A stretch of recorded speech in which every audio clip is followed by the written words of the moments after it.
Good morning, and thank you very much for the opportunity to take part in CEDA's 35th State of the Nation dialogue.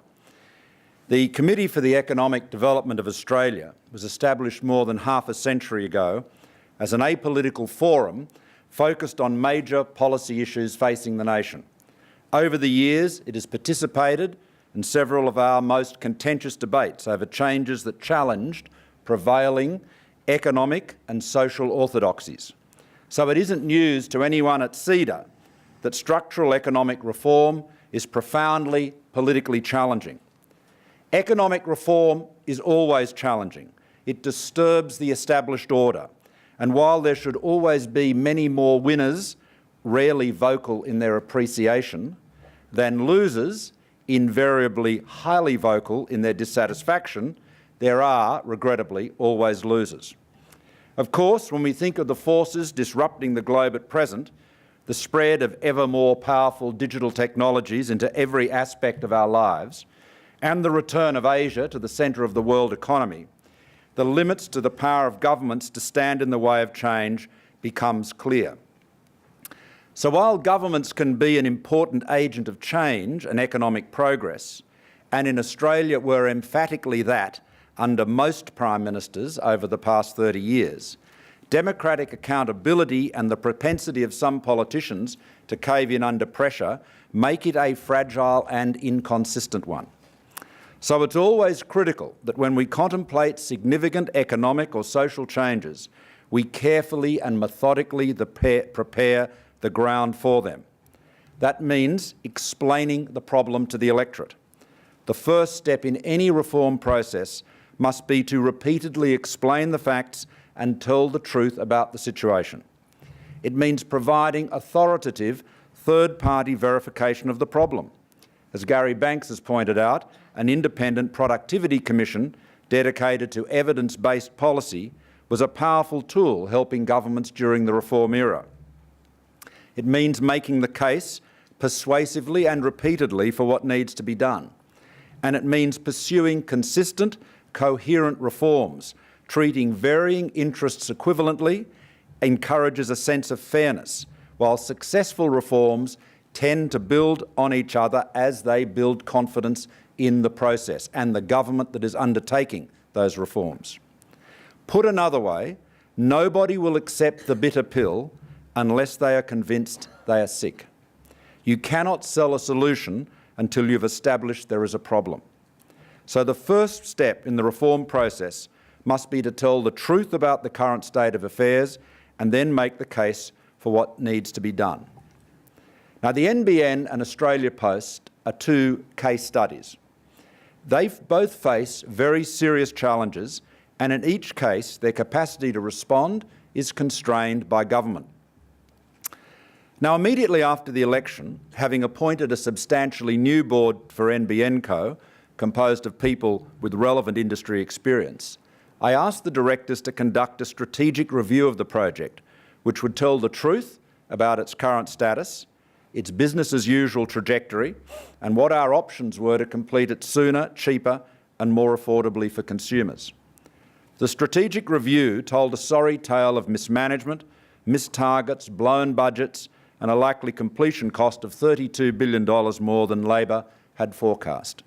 The best of the alternatives was the multi-technology strategy, which simply meant focusing on the customers, delivering them the service levels they need and will value, and using the most cost-effective technology to do so in any particular area. Since then, we've ensured that the NBN Co continues to be thoroughly open. Rollout and connection figures are no longer released on a minister's whim to suit political convenience, but are posted on the NBN Co website every week. The NBN Co reports quarterly as though it were a listed company, and it holds a full results presentation every 6 months, with industry analysts and journalists invited to quiz the senior executives. This in addition, of course, to frequent appearances before Senate committees. But the important thing is that while our changes at NBN Co have not been without controversy, Australians understand the nature of the mess we inherited, why we have made the changes in strategy and how the business is responding. Unlike the NBN Co, whose problems are the consequence of poor policy and management decisions by government, Australia Post is facing up to a technology tsunami which threatens its fundamental business model. But unlike its private sector competitors, Australia Post's ability to respond to digital disruption, digital substitution, is limited under regulations that compel the company to provide a 5-day-a-week delivery service to 98% of all homes and businesses. Today, the government is releasing an important study by the Boston Consulting Group into Australia Post's regulated letters business, its future prospects and how it compares to its international counterparts. Australia Post had revenues of more than $5.8 billion in 12-13, employs more than 32,000 Australians and has returned a dividend to government every year since corporatisation in 1989. In the last 5 financial years alone, Australia Post has paid nearly $966 million in dividends to government and has not missed a dividend since it was corporatised. A nice, rather big earner. But those halcyon days are quickly coming to an end, and the reason is very clear. It's the internet. Australia Post is a high fixed cost business, and year after year letter volumes have been declining. Over 80 cents of every dollar lost in letter revenue goes straight to the bottom line.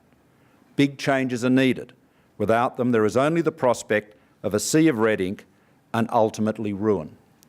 So the most important first step, here as with the NBN, is to tell the truth. And since I became the Minister, I've asked the management of Australia Post to be more transparent and open about the challenges to their business. And you've seen Mr Fahour doing just that in recent months and indeed a few moments ago. Once again, if you want to persuade people that the price of stamps must increase or the frequency of letter deliveries change, then you have first to show them why that change is needed. Tell the truth, disclose the problem, present the solution. Between 2008-13, letter volumes in Australia declined at an average of 5.3% per annum. Or put another way, about 1 billion fewer letters have been sent over the past 5 years. It's important to recognise that our experience is not unique. Letter volumes have declined at a similar rate in comparable OECD countries. In New Zealand, letters volumes have declined by 5.8% between 2008-12, with average declines of 7.4% in the UK over a similar period. And while this has resulted in letters losses totalling hundreds of millions of dollars, more than $710 million alone in the regulated letters business in the last 4 financial years, until now, profits from Australia Post's parcel business have offset or subsidised losses in the regulated letters business. That means, despite extreme structural pressure, Australia Post has continued to deliver strong commercial returns to successive governments. Those happy days are over. The profits of parcels are just not big enough to offset the growing losses in letters. In a business-as-usual case, BCG forecasts that Australia Post will return no future dividends to government and will deliver a total enterprise loss, the first since the company was corporatised in '89, as early as next financial year. BCG predicts that letter volumes will decline by an average of 8 to 11% per annum to 2019-20, with no floor in the rate of decline, meaning that volumes will continue to decline until there are very few letters passing through the network. Now, digital disruption is obviously the most significant factor to explain the rate of letter decline, but other important factors are at play. Simply, the digital platforms provide not only a cheaper way of communicating with customers, but a better quality of engagement with customers. And this is particularly relevant for business. Business and government account for over 90% of total letter volumes, meaning that the more business and government turn to digital channels, the more the rate of letter decline will accelerate. And our own e-government policy sets a goal of making all engagement with the federal government capable of being conducted online by 2017. It has been rumoured, but I wish to scotch that rumour, that Ahmed has urged me not to respond to any correspondence complaining about Australia Post unless it is sent to me in a stamped envelope. But I'm not going to go that far to help him. Now, as I noted, about 80% of the costs of Australia Post letters business are fixed. The postie has to go up and down your street every day, whether his bag of letters is full or empty. And because the company has a regulatory obligation to provide 5-day-a-week letter delivery to 98% of premises, letter sorters must work through the night to ensure uniform delivery times are met for all letters, regardless of their urgency or importance. So there aren't a lot of easy cost savings measures left. And at the same time as the post bag is emptying, there are about 150,000 new premises being added to the delivery network every year, meaning the cost to service homes and businesses continues to increase despite a rapid decline in letter volumes and hence revenue. Now, at an enterprise level, the impact of declining letter volumes has until now been offset by business improvement initiatives of the kind Ahmed spoken to you about, centred on efficiency, improved sorting and processing automation, as well as profit growth in parcels and retail, ensuring the company's short-term viability. But it's worth noting that the parcels and the retail businesses are also facing challenges.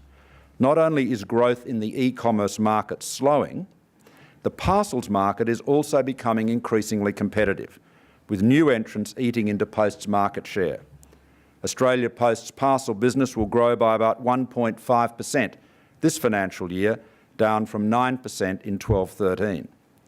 Digital substitution is having a similar impact on the retail business, that while profitable, foot traffic into retail premises is falling because more and more of the services on offer can be accessed more conveniently online.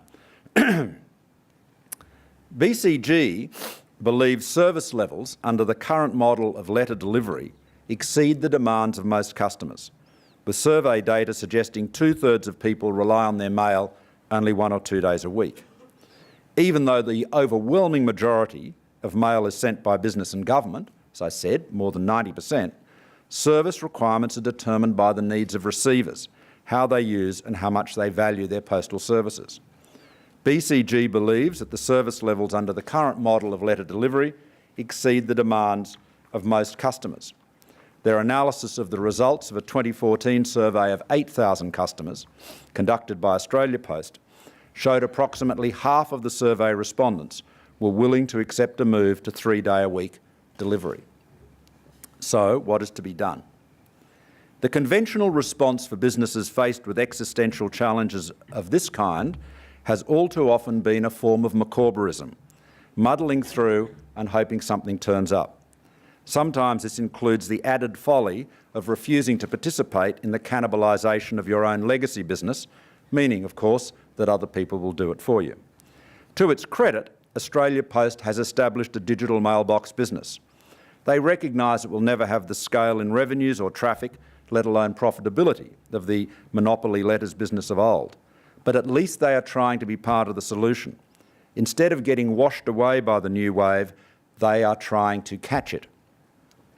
It's clear from the work that Australia Post and BCG has done, and from the experience of postal operators around the world, that a key to reform is to ensure the stamp price reflects the actual cost of delivery, something that is not currently the case in Australia. Another is to introduce a 2-speed letters service, a priority service delivered on 5 days a week and a regular service delivered on 3. Australia's retail network, Australia Post retail network, consists of 4,400 outlets, mostly shops, of which 2,500 are licensed post offices. 1,500 of these LPOs are in rural and regional areas. They have been doing it tough, as letter volumes and traffic through the post offices decline, as people not only send fewer letters, but pay their bills online. Australia's Post has responded to this by increasing the annual payments to LPOs, and of course increases in the basic postage rate are also helpful. But if we want to keep post offices open, and we do wherever possible, then Australia Post needs to replace declining products and services, such as basic payments, with new ones like more trusted services such as licences and potentially representing Centrelink, Medicare and other government agencies. 24/7 parcel lockers, Saturday trading, parcel and express post delivery also support the viability of Australia Post retail network. Now, some people have suggested that the answer is privatisation. There is plenty of precedent for this in other countries. But if the profitable parcels business were to be spun off, who is left to pick up the tab for the retail network and the declining letters business? Getting a privatisation cheque in one hand and a continuing and growing claim on government subsidies in the other is not very appealing. The first thing to do is to ensure that there is transformation of Australia Post to ensure the company's survival in an increasingly digital world. That will take some time, and that is why we've made it clear we are not contemplating any privatisation of Australia Post. Another option, of course, is just to leave things as they are and subsidise the growing losses. Every dollar, however, taken away from a profitable business and given to an unprofitable one is a bad use of taxpayers' money. While it may involve holding on to some jobs in incumbent sectors in the short term, the cost of retaining those jobs will increase in the long term. And by overtaxing growth sectors, people don't think enough about the jobs that weren't created. There is a big opportunity cost in subsidising loss-making businesses. And that approach is not an option, at least not for this coalition government. Reforming Australia Post is not an easy job. Without regulatory change, we are placing the company's viability and long-term sustainability at risk. Reform of this kind proceeds much more effectively with political and public consensus. On the political side, I'm pleased that there has been, so far, bipartisan agreement on the urgent need to reform the regulated letters business. But at the heart of the reform process is explaining to Australians why reform is needed and how it will ensure the company's long-term sustainability, that without reform, we are jeopardising the future of Australia Post. It's important to explain the hard facts clearly and in a manner that supports informed debate. The regulated letters business is losing hundreds of millions of dollars each year. That Australians are sending fewer letters today than they did 5 or 10 years ago is hardly a revelation. And while the parcel business will continue to grow, albeit more slowly than it has in recent years, the rate of letters decline is now so large it will overwhelm all profitable areas of the company as soon as next financial year. As we have done with the NBN, we will tell the public the truth about Australia Post, the challenges it faces and the changes that will enable it to survive and prosper. Thank you very much.